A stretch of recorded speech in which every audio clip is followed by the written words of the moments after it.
Saka Miss Joey, if you can remember kanina may chinat ako sa yung image na screenshot siya from Comelec website na iba yung numbers nung actual voters dun sa Ay, votes mismo na ay nakast. ikaw yung ano, ikaw pa rin yung nag-send nun? Yung, Yes, Miss Joey. And ngayon, oo. pinopost na rin siya dun sa mga IT pages, sa IT communities na nire-raise na rin siya as concerns. May mga nagche-check na rin ng ano bang tawag doon, ng scripts nung website na kung bakit siya ganun. So far, wala pang clear explanation kung paano nangyari na mas marami yung ballots na nakast kaysa sa actual voters. May instances pa na mas marami pa yung ballots kaysa sa actual registered voters. So talagang minsan may mekus-mekus in certain And that's precincts. on its face, makikita mo talaga na merong dugasan, di ba? Oo po, Miss Na bakit Joey. mas maraming merong valid votes cast kaysa dun sa number of actual Voters. voters na nag-cast ng votes that day.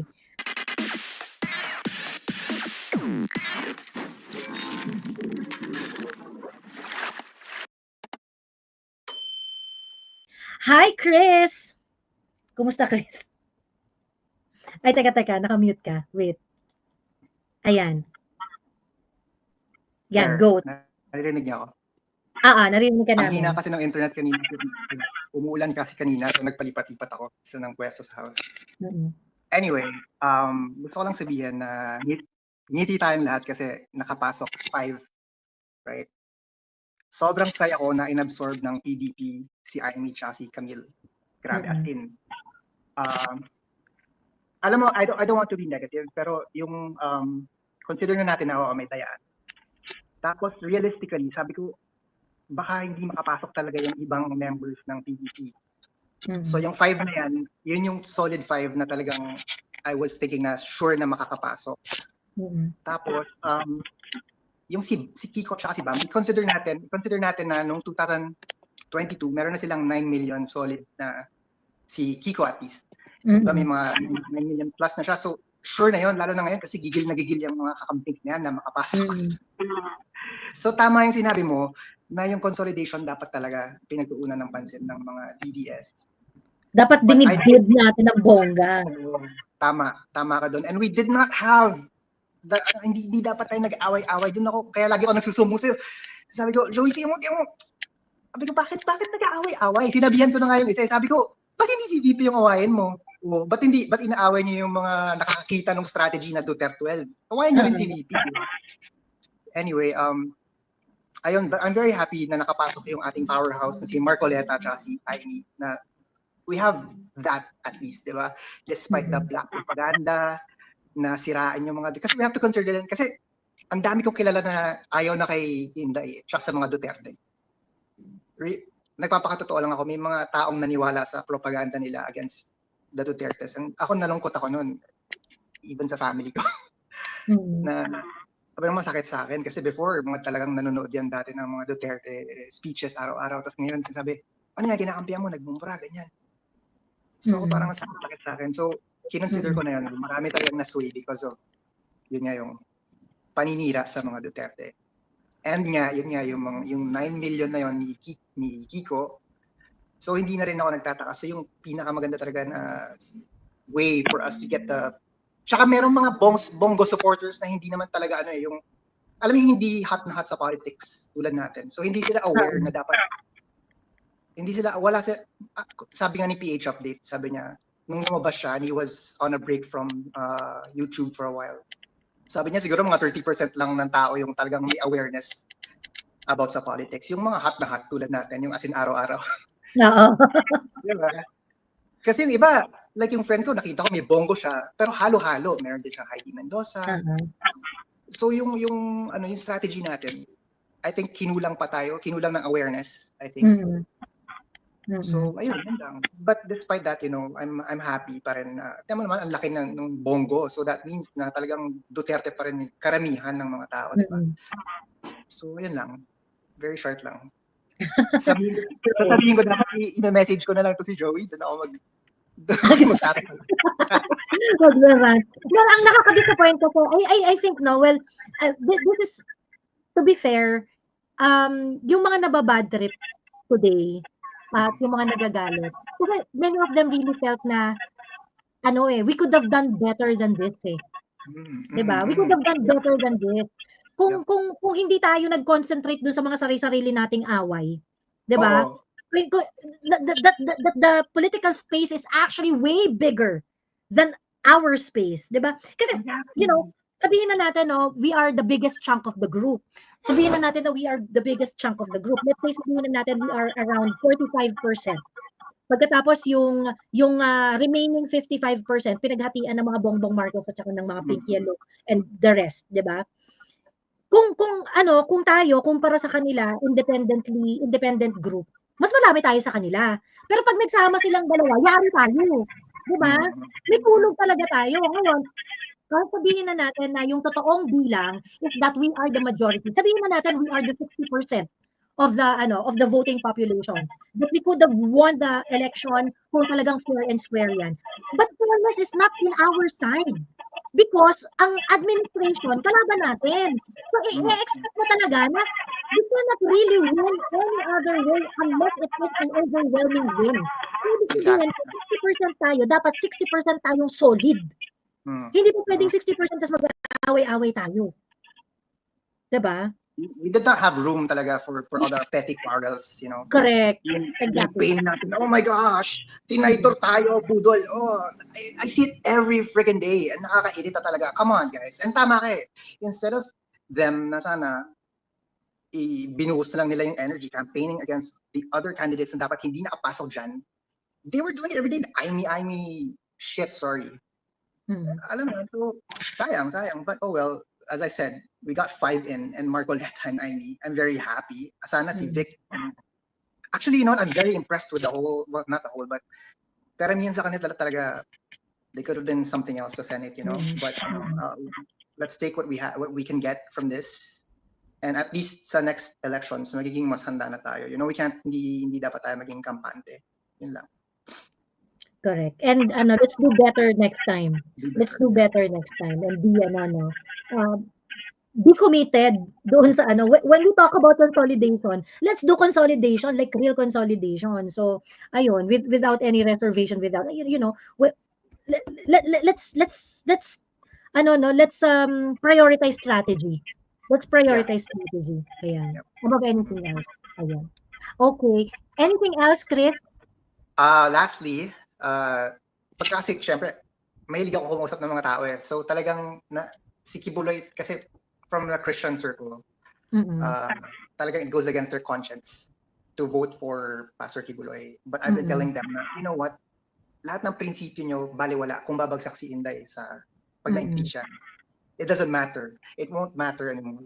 Kaya yung Davaoan niya ko na friend na nag-last minute vote, well, pinalit niya si Inday at si Camille for Kibuloy. So that made me very happy. Pero ang baba ng votes ni Amy sa Davao. Ni Amy sa Davao. Oo nga. True. And I look at the yung senatorial na yung national result, sa Duterte ng pinakamababang boto si Pastor eh. Yeah. Siya yung pinakamababang. Meron umakyat ako sa live. Ay, hindi ako umakyat, pero nag-comment ako sa live ng isang DDS vlogger. Sabi niya, bakit ganoon? Bakit ang baba ng ni Pastor Kibuloy parang si Bongo, parang directly siya kay Duterte, parang best friend niya. Sabi ko kasi yung nakakabit na sa pangalan niya yung mga kaso na kahit hindi pa napapatunayan. Yun nga, yung theology niya, sobrang problematic nun sa mga tao. Yung he's claiming to be someone na sobrang turn off yun sa mga tao. Ang binibigay. Ayun. Hindi nag-register, hindi maganda yung register nung he is the son of God to a lot of to the majority of the voting population. So kumbaga parang not unless they're really going to pay attention on Pastor Kibuloy, they will not understand. Nope. Especially kasi majority is not even born again Christians but Catholics. So sobrang ayaw nila. So anyway, yun lang. Thank you for Okay. Thank you, Chris. Maraming salamat sa mga insights. Ayan. Okay. Kaya natin to. Oo nga. Sige. Kalma lang. Take it one day at a time. Ayan. Okay. Ayan. Pakitin ko na si Black Sheep. Thank you, Chris. Ayan. Hello, Black Sheep. Hello po, Miss Joey. Hello. Ayan. Hello po. Ayan, naririnig niyo po ako? Yes, Ayan. klaro. Sa election na to, ang napansin ko lang, Miss Joey, hindi pa rin natututo yung mga kakampings kasi they really call bobos pa din yung mga hindi sang-ayon sa opinion nila, which cost them the 2019 and 2022 elections. Mm-mm. Masyado silang alienating dun sa iba na Mm-mm. divisive yung kanilang politics. So, yung pagpasok ni Bam, ni Kiko, I think it is more on, at least kay Bam, kakamping plus INC votes. Then kay Kiko, siguro nandun na rin kasi yung tagal niya sa politics. So kahit pa paano nakabuo siya ng voter base. Pero if you look at other kakamping candidates, hindi talaga sila malapit dun sa top 12 unlike dun sa mga in-endorse ng PDP Laban or ni PRRD or ni VP na talagang kahit pa paano kita mo lumalaban. Look at currently si Senator Mark Coleta is talagang dikit kay Kiko Pangilinan.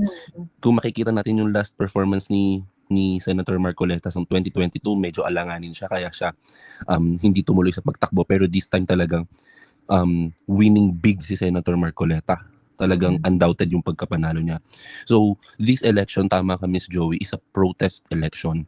Talagang makikita natin na dominated siya ng Duterte, ng Dutertista votes, at talagang nabaliwala yung Marcos administration pagdating sa election na to. Well, we have some wins, we have some losses. In fact, pagdating sa party list, medyo tayo diyan eh. Hindi pa naman natin alam kung how many of them will be able to get a seat. Pero yung mga usuals, yan, nandiyan yung yung Akbayan, nandiyan yung Tingog, itong 4Ps na hindi naman related sa 4Ps program ay nakapasok. Ayan, ACT-CIS is still in sa mga Tulfo ito. Ayan. So may mga wins, may mga losses. But we gave them a good fight despite not having any dependable machinery, meaning pera. Kahit wala tayong pera, we were able to get this far. And that is a huge statement already. On its own, it's a huge statement because pumasok tayo dito sa election na to, wala naman tayong daladalang kahit anong perang pangbigay sa mga tao di ba? Na pang-ayuda sa mga tao. But still we were able to get this far. We were able to get some candidates in a winning position at this point. So wag kayo masyadong malungkot. I think instead of feeling down, think of how we can do this better next time.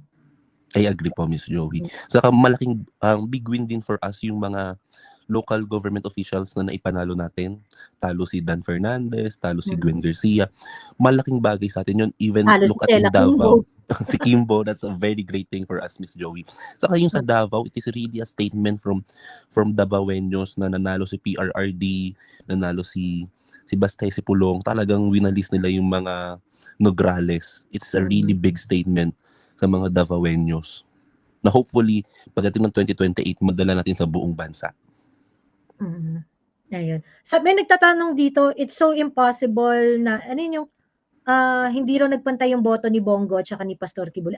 I think yung vote ni Pastor Kibuloy is, kung totoong I think it should be higher than what he received ngayon. I really believe na mas mataas. Pero I do not think napapantay kay Bongo.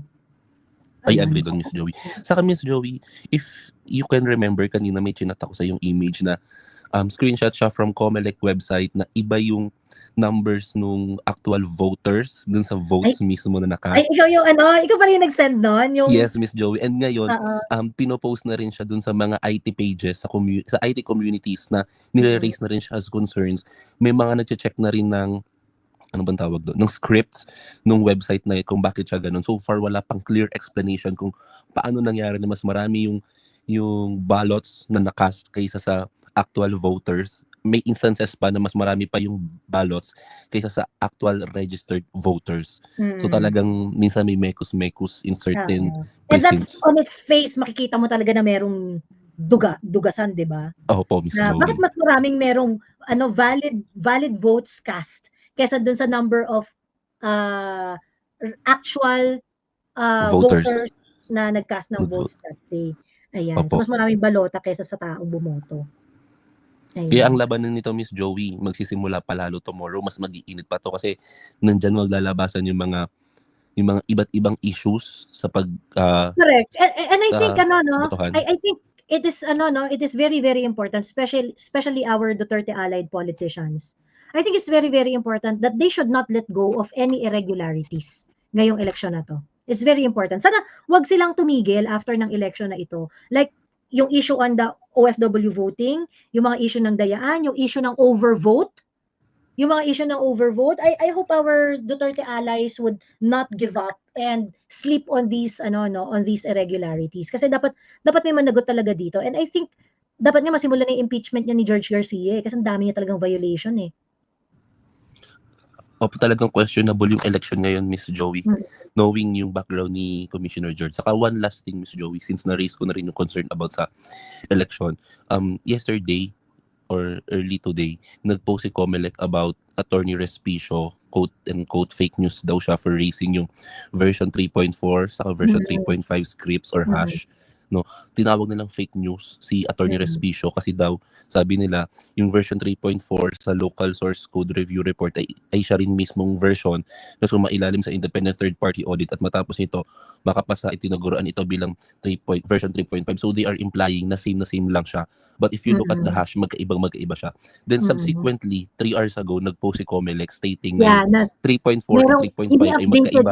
Hindi updated yung report. certification. Oo. Yung report or whatever. This raises the question, sino ba talaga ang fake news? Si Attorney Respicio o fake news tong Comelec sa pagpo-post nila calling Attorney Respicio as a fake news? True. Well, this time around, ang dami rin kumanting mga ITs kay Attorney Respicio di ba? Yes po. Lalong kitang-kita nila yung hash na nag-iba kasi yung hash is like a fingerprint nung file or nung system eh. Hindi siya magbabago kung wala kang babaguhin. But if meron kang ginawang konting pagbabago, magbabago yung hash. Based on my experience din po, Miss Joey, as an IT auditor. Kasi talagang chine-check po siya. So hindi po nagbabago yung hash unless may baguhin ka dun sa mismong file or dun sa script nung system. True. Ayan. Sa sabi ni Carlex, sa software development field, kapag nag-in-create ka ng software version, ibig sabihin yan, may binago ka sa code, sinungaling ang Comelec. Ayan. Anyway. And sana we can also figure out yung extent ng dayaan ngayon. Hopefully po, Miss Joey, kasi parang sa naririnig ko po, bukod sa mga independent counts, mayroon na ring mga IT personnel na inaaral yung paano nila ma-check yung validity ng results ng system. Oo. Ganon. Kasi talagang nakaka-bother yung overvote na nangyari today eh. Ayun pa, Miss Joey, kasi kanina habang nakapila ako sa automatic counting machine, ACM, parang yung third person in front of me, may hawak siyang kodigo niya. Tapos paglabas ng resibo niya, nakalagay overvote sa senators. Tapos talagang pinaglalaban niya na imposible siya mag-overvote kasi may kodigo siya, maraming beses niyang binilang, ganyan. So parang yun yung first time nung precinct na yun, nung clustered precinct to experience that one. At talagang naniniwala sila na imposible mag-overvote yung voter kasi nga may kodigo eh. So paano ko pa magkakamali? Oo. Totoo. Ano yan daw, ang nakakaloka pa dyan, si Rappler, merong statement, merong fact check si Rappler eh. Sabi ni Rappler na ang tawag dito, hindi totoo na magre-resulta ng overvote yung ink bleeding. 'Di ba magma-mark ka? Tapos pagka yung mga smudge, yung mga ganyan, hindi siya magko-cause ng ink ng overvote. Ayun. Well, if that's the case, Comelec has to explain. Anong problema sa system ninyo? Bakit yung 12 sinasabing overvote? 'Di ba? Opo. Doon sa isa pang issue, Miss Joey, about yung bumoto ka tapos iba yung lumabas sa resibo, ganyan. Nabasa niyo na yung sagot ni Comelec Commissioner Garcia? Nakalimutan lang daw ng mga voters kung sino yung binoto nila. Very, very absurd answer. Talagang, I don't know kung merong isang famous vlogger, hindi ko lang kung si John Suwing ba yun or si Jeffrey Tinker yung may sabi na, voting amnesia ba tawag dyan, Commissioner Garcia?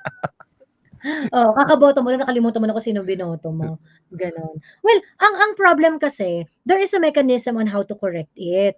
Kaso nga lang, you do not expect an ordinary person na would go through the lengths of, magfa-file siya ng complaint, mag-English pa diyan, mag-ano-ano pa diyan, magpapa-minutes siya dun sa kasi ang proseso if there is some irregular doon sa iyong voting process, pupunta ka dun sa Board of Election Inspector. Pagkatapos papalagay mo sa minutes na yung pong lumabas sa resibo ko, hindi po yan ang binoto ko, ganyan. But nevertheless, hindi naman kasi bubuksan yung ano mo, yung contention mo, hindi yan bubuksan not unless magkakaroon ng protest. Well, that's how I understood it, doon sa explanation ng COMELEC spokesperson. Hindi bubuksan yung protesta mo not unless magkakaroon talaga ng actual protest dun sa resulta ng botohan. So kumbaga, ano na lang siya, kumbaga ano lang siya, magiging reference lang yung ano mo, magiging reference lang yung protest mo doon sa irregularity. Like for example, yung hindi lumabas sa resibo, nag-overvote and things like that, ganon. And this kind of attitude really gives me the feel na wala talagang pake si COMELEC na pahalagahan yung sacred vote ng mga ordinaryong tao. Kasi dapat it should be easy. Dapat yung pag-validate, it is the job of the COMELEC to make each and every voter feel na pag bumoto sila, yun talaga ang mabibilang. That should have been the priority of COMELEC kasi after all, this is the only day wherein ang mga Pilipino lahat pantay-pantay. So, hindi ko ma-blame yung ibang mga naiiyak sa galit kapag hindi nabibilang yung boto nila. Kasi ito lang yung rare time. Ito lang yung rare opportunity na kung saan yung boto ni Manny Pangilinan at saka yung boto nung basurero dyan sa kanto ay parehas. Diba? So, I think it's incumbent upon COMELEC to ensure that every time we are going to exercise this right, there should be a very simple, very convincing way that when we cast our votes, it should be, it should give us the confidence na yung boto mo talagang mabibilang siya. At kung kunwari nagkaroon ng mali sa proseso na hindi mo naman kasalanan, hindi naman kasalanan ng voter, meron dapat proseso kung saan dapat yung boto niya ay maaaring ma-consider pa rin after makorek ng mistake na yun. Kasi hindi yun yung ginagawa ng hindi yun yung ginagawa ng COMELEC eh. Opo, Diba? tama kayo doon, Miss Joey, na yung if ever meron kang concerns na i-raise, ino-note lang siya, tapos ma-recognize lang siya if ever na yung ganong concern is material enough for a candidate to win or to lose. So, kunyari, 1 vote ka lang. So, sabihin nila, bakit papag-aksay ng panahon? Kaya nga kanina, Miss Joey, naiiyak ako pag uwi ko kasi naiisip ko, tama kayo, ito lang yung pagkakataon. Minsan lang sa 3 taon na magiging pantay yung lupa para sa lahat. Tapos kapag hindi pa na-cast yung vote mo ng tama, pahihirapan ka pa na ipaglaban yung pagkakapantay-pantay na yun. True. Ayun na nga. Sabi, nag-12 na daw si Aimee, mukhang malalaglag pa. Naku, pag nalaglag si Aimee. Mukhang mahuhulog si Aimee, number 12 pa daw si Aimee. Ayan. So far sa GMA, tingnan po sa natin. GMA pang 12 nga siya, pero konti lang yung lamang sa kanya ni Lito Lapid eh. Ayun, mukhang mahuhulog si Aimee. Ayan, well. Ang nakaabang pa, Miss Joey, si Ben Tulfo pa. Ayan. Okay, ayan. Anyway, Black Sheep, ano ka pa gusto idagdag para makalipat na tayo sa mga susunod na speakers? Wala na po, Miss Joey. Sana makaakit ulit ako next time. Thank you po. Sure. Mabuhay ang Maraming Pilipinas. salamat. Thank you very much. Ayan. Hello, Pedi. Hello, Pedi Benaventura. Nakatulog na yata si Pedi. Ayan. Hello, Pedi.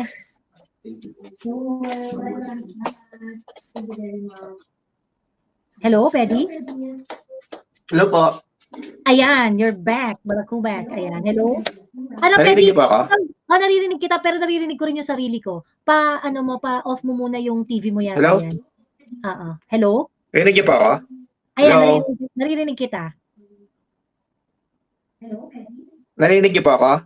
Naririnig kita, yes.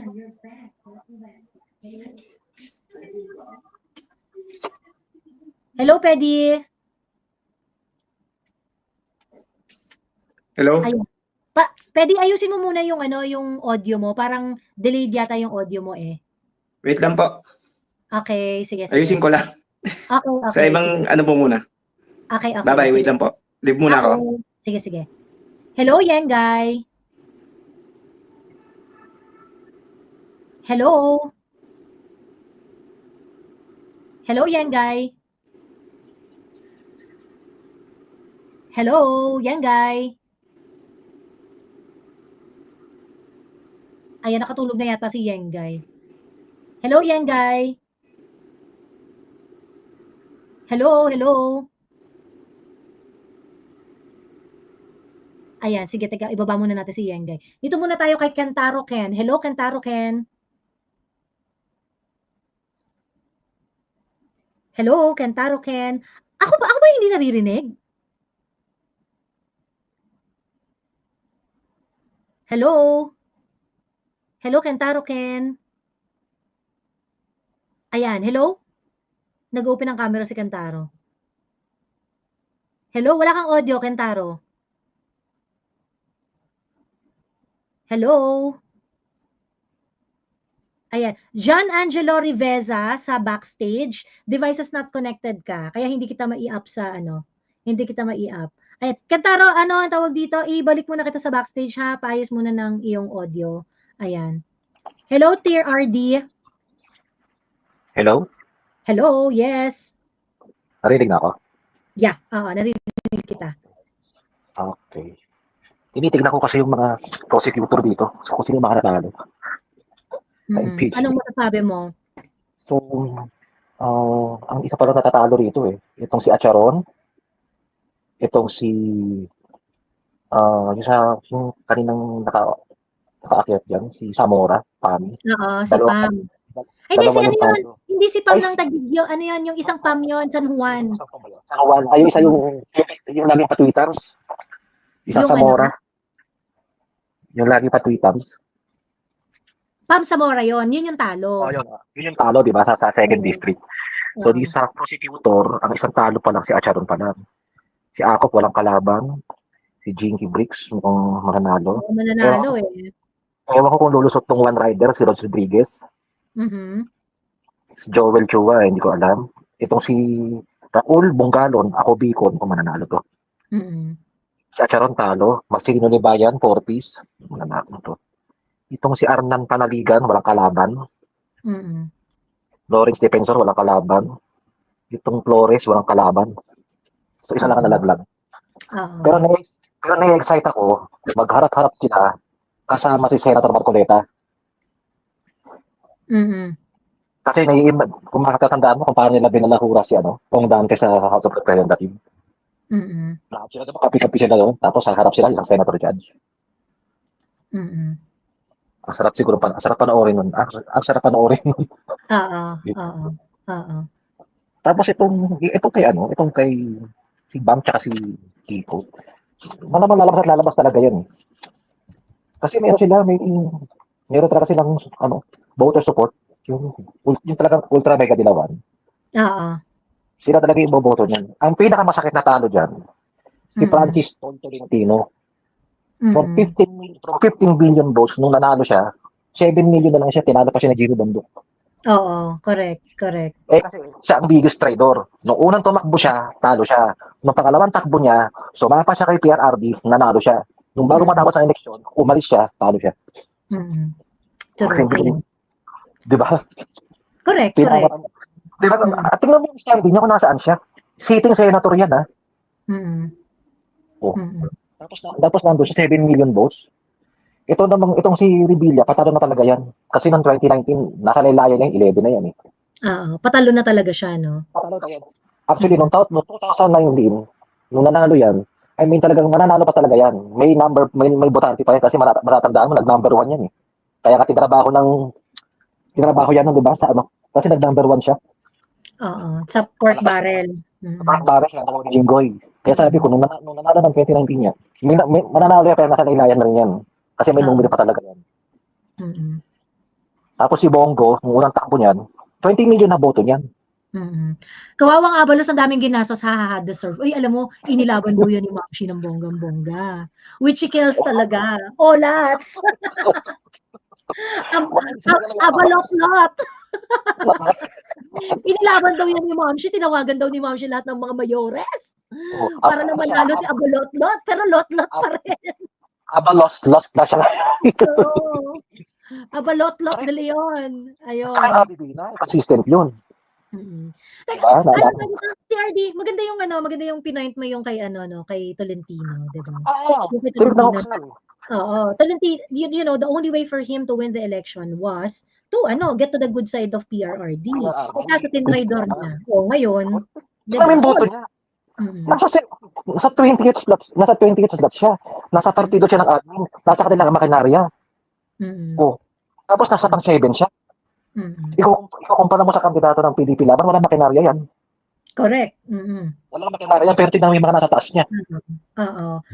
Kaya nga yung sa Duterte, please do not feel it is a good fight. It is a great fight. And there is a statement talaga na nayanig talaga sila dito sa Duterte na ang pundasyon lang nila is the Duterte goodwill. Ang pundasyon lang ng Duterte is the Duterte goodwill, and yet we were able to get this far. Diba? Ayun. Tsaka yung si Bam, may na yan, nung last election yan, nag-land sa 14 yan. Mananalo talaga yan.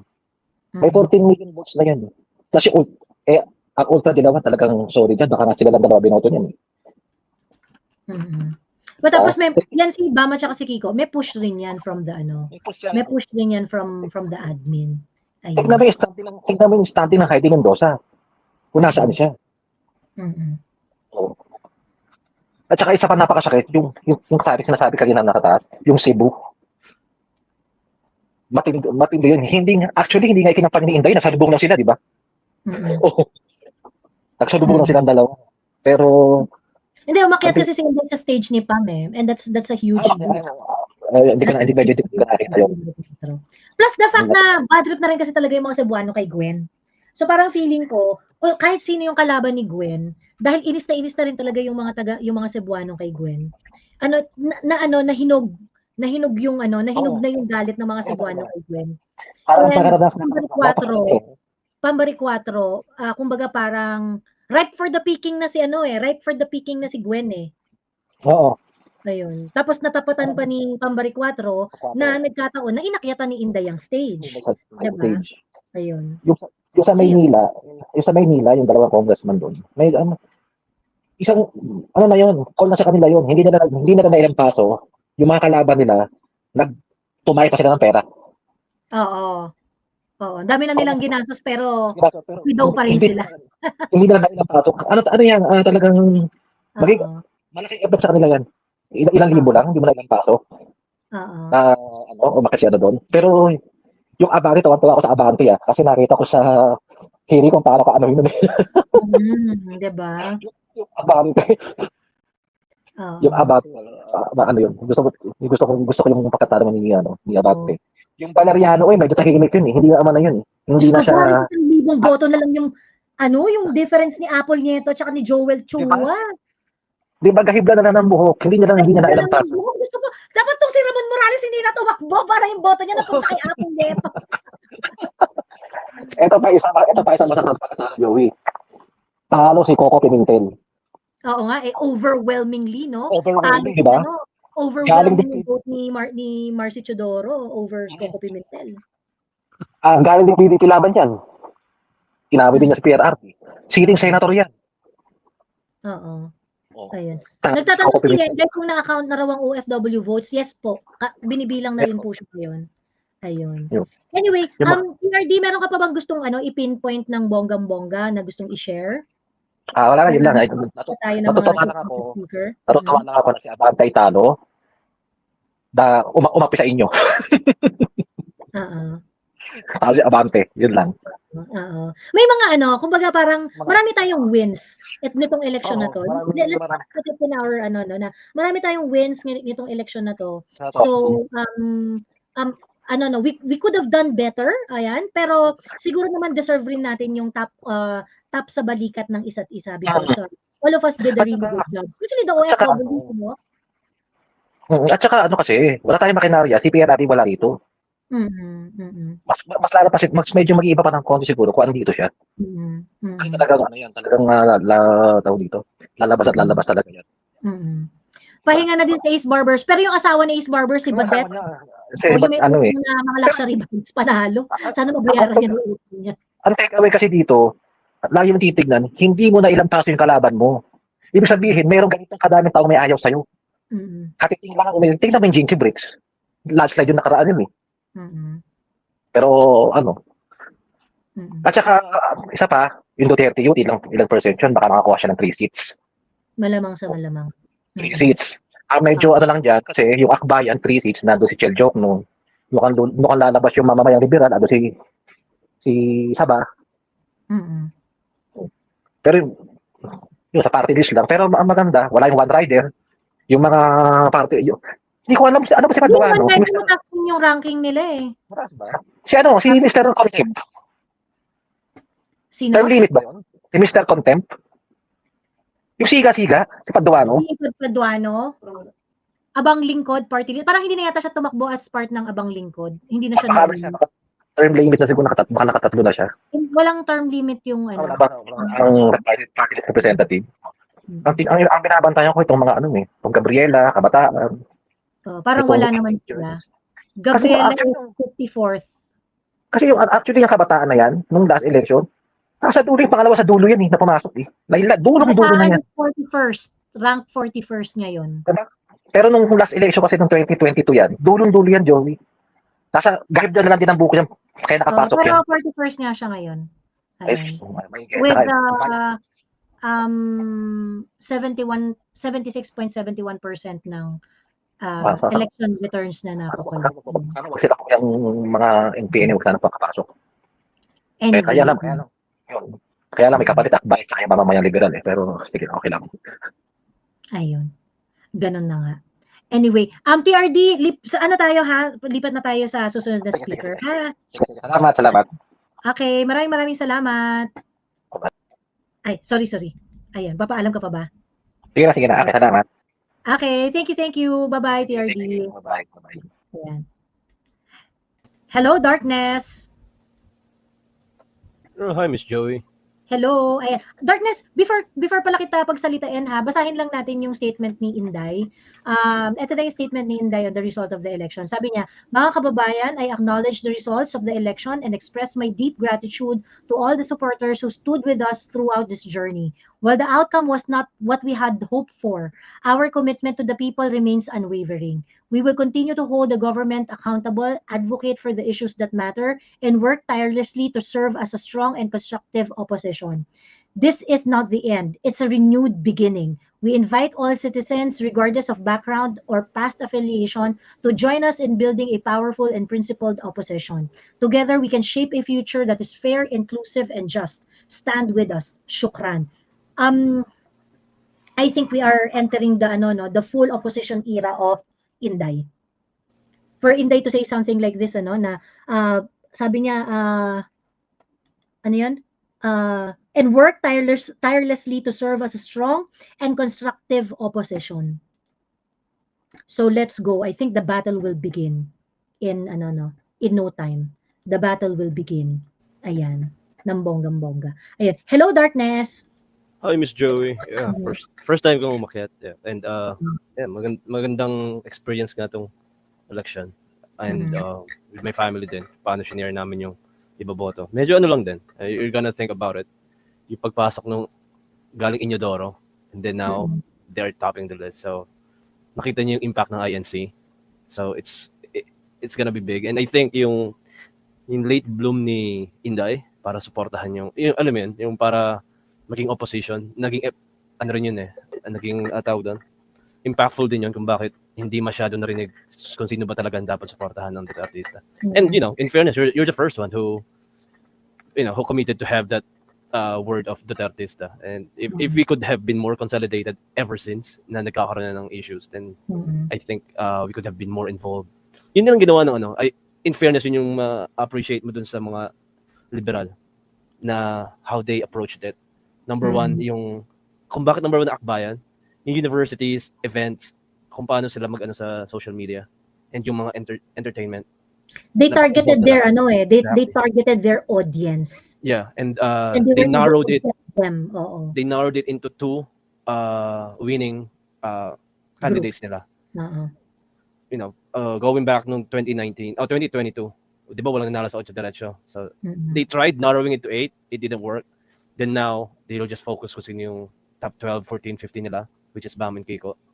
So, yun, nakita natin yun. So, I think magandang takeaway yun. Mm-mm. Ang nakakaano lang dito is how many seats will Akbayan will get and then magkakaroon ng impeachment, di ba? Yung ingay kasi, yung nakaka-irita dun eh. Yan kasi mga propagandista na ang lakas makasway ng ng public opinion. Naging epekto rin yan kay Kibuloy.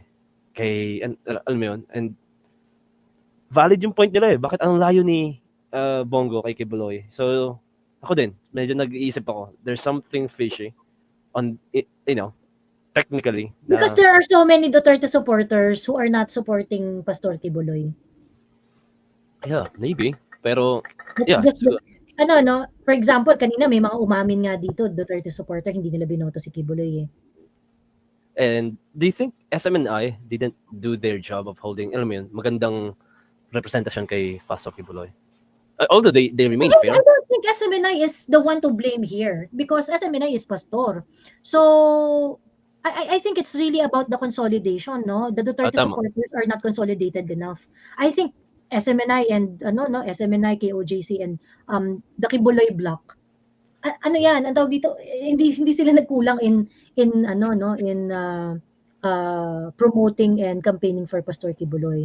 But it is the entire Duterte block that is not consolidated enough.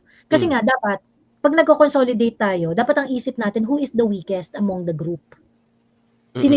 Because if we're going to think about consolidation, ang isip talaga natin dapat is we are only as strong as our weakest member. Dapat ganun yung isip natin eh, 'di ba? Exactly, agree. Ganun yung isip natin eh. Kaso hindi eh. Marami hindi inuna nating mag-away-away. Mag-away-away. Yeah. Inuna nating mag-away-away. Ang daming divisions sa mga principal ibang mga only. vlogger, ang wala silang ibang content kundi Aimee, wag iboto si Aimee, ganyan. Araw-araw, yun ang kinampanya nila. Imbis na ikampanya natin kung bakit hindi dapat manalo si Bam at Kiko. Exactly. 'Di ba? Ang inaano nila, ang finokus nila si Aimee. Ikakampi naman ni Inday si Aimee. In-endorse na nga. 'Di ba? Yeah. So, ayan. So, nauusan tayo. Nasilak tayo ni Aimee at ni Bam. 'Di ba? And instead of inuna sana natin na, if we are doing this consolidation, kung tinake natin yung emotion na yan sa backseat, dapat yung energy natin, ginastos na natin doon sa, okay, sino ba ang weakest na Duterte? Sino ba ang weakest na ganyan. Because we are only as strong as our weakest member. Diba? Hindi dapat, yun na yung na-workout natin. Hindi dapat, from the weakest candidate, pinush na natin para umangat tayong lahat. Diba? Kaso, nabisi tayo sa ibang bagay eh. Emotional. Impactful din yung pagtanggal nila kay PRRD sa scene. Diba? Kasi kung matatandaan natin, every nagkakaroon ng meeting de Avance, nandun si PRRD. Landslide talaga yun, nagkakaroon talaga ng emotional. So, yun yung naging malaking epekto sa votes ng ibang candidates. But yeah, I think it's a lesson learned for us. And then, sabi nga nung conceding ni VP Sara, then we just need to be ready and show our real opposition. Kasi after this election, makikita nyo na yung mga pink, magiging pula na yan. Bibira lahat yan kay Inday. So yun yung parang, alam mo yun, she's sending us the signal na yung mga mananalo ngayon, who knows. Kaya, yeah, let this be a lesson for us. And sayang si Attorney Vic, I'm really rooting for him. Yeah, but yeah, well, so far, it is the first, it is the first run of Attorney Vic. And mabilib ka rin naman dun sa doon sa paninindigan ng mama na talagang nag-campaign siya without singing and dancing, di ba? Right. Without, di ba? Just being himself and offering whatever it is that he has to offer when it comes to, when it comes to yung his political stand on certain national issues. Ayun. Sagutin ko lang Darkness yung si Isa. Sabi niya kasi, in my opinion, walang kwenta ang consolidation kung ang machine ay mandaraya, walang magagawa ang tao. Isa, okay, ito, kaya kailangan nakahinge ka dun sa reality eh. Right. Okay? May point si Isa. And to think about it. No. Ganito, okay, sa lahat ng election, meron talagang dayaan. But in all election, they're not going to do it in such a way that the entire election is going to be invalidated. Yep. Okay? So, hindi mo po pwedeng sabihin na walang kwenta ang consolidation kung dadayain ka. No. Yung consolidation, hindi mo yun gagawin kasi pagka ginawa mo yun ay ano ang tawag dito, hindi mo yun gagawin kasi feeling mo sure win ka kaya pag nag-consolidate ka. Magko-consolidate ka kasi alam mo na marami kang kailangang i-overcome dun sa kalaban mo. And that includes yung boto ng yellow, pink, red, and what's CPP, NDA, NDF, yung mga boto niyan. And yung dayaan. Yung dayaan, factor talaga yun. Mm-mm. Huwag kayong mag-expect na merong eleksyon na walang dayaan. Meron talaga yung dayaan. At yung mandurugas, ganito ang isip ng mga mandurugas. Yung mga mandurugas, hindi yan mandurugas in such a way na magkakaroon ng extensive na dayaan. Kasi syempre, pagka nagkaroon ng extensive na dayaan, mananalify yung buong eleksyon. Hindi nila gusto yun. Agree. Hindi yun gusto ng mga mandaraya, okay? Hindi yun ang goal ng mga mandaraya. Ang goal ng mga mandaraya is that mandadaya sila in such a way that hindi pa rin enough yung pandaraya na enough para manalo, Mm-mm. pero hindi enough para i-invalidate ang buong eleksyon. Nagets nyo? Pati mag-epekto ng revolusyon. Kita nyo, sa mga survey, kung sino talaga yung sikat na PDP, talagang yun ang pinasok. So kung magagawa sila ng dayaan, ipapakita nila na hindi nagalaw yung top contenders ng PDP. So now, you're gonna think, bakit yung ating at least 5 ng PDP nandun pa rin sa baba?